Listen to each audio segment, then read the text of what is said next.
ಕಾಂಗ್ರೆಸ್ ಸರ್ಕಾರ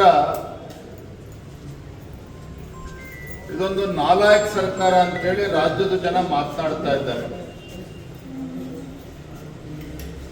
ಇದಕ್ಕೆ ಪುಷ್ಟಿ ಕೊಡುವ ರೀತಿಯಲ್ಲಿ ಮತ್ತೊಂದು ನಿರ್ಧಾರ ಇವತ್ತು ತೆಗೆದುಕೊಂಡಿರುವಂಥದ್ದು, ವಿಧಾನಸೌಧದ ಒಳಗಡೆ ಮಾಧ್ಯಮದವರೆಗೆ ನಿರ್ಬಂಧ ಹೇರಿರುವಂಥದ್ದು.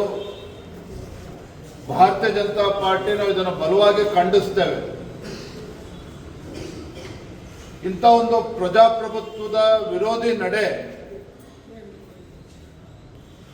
ಇಂಥ ತೀರ್ಮಾನಗಳನ್ನ ಯಾಕೆ ತೆಗೆದುಕೊಳ್ತಾ ಇದ್ದಾರೆ ನಮ್ಮಂತೂ ಅರ್ಥ ಆಗ್ತಾ ಇಲ್ಲ. ಕಳೆದ ಬೆಳಗಾವಿಯ ಅಧಿವೇಶನದ ಸಂದರ್ಭದಲ್ಲಿ ದ್ವೇಷ ಭಾಷಣದ ಕಾಯ್ದೆಯನ್ನು ಕೂಡ ತಂದ್ರು. ನಾವು ಗಮನಿಸ್ತಾ ಹೋದರೆ ಈ ಸರ್ಕಾರ ಒಂದೊಂದು ನಿರ್ಣಯವೂ ಕೂಡ ಪ್ರಜಾಪ್ರಭುತ್ವವನ್ನು ಅಣಕಿಸುವ ರೀತಿಯಲ್ಲಿ ಈ ರೀತಿ ನಿರ್ಧಾರವನ್ನು ಕೈಗೊಳ್ತಾ ಇರತಕ್ಕಂಥದ್ದು ಖಂಡಿತ ಸರಿಯಲ್ಲ.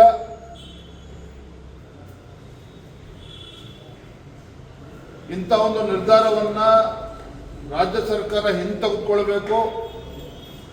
ಮಾಧ್ಯಮಗಳ ಮೇಲೆ ಈ ರೀತಿ ನಿರ್ಬಂಧ ಹೇರುವುದನ್ನು ನಾವು ಖಂಡಿತ ಅದನ್ನು ಒಪ್ಪೋದಕ್ಕೆ ಸಾಧ್ಯ ಇಲ್ಲ.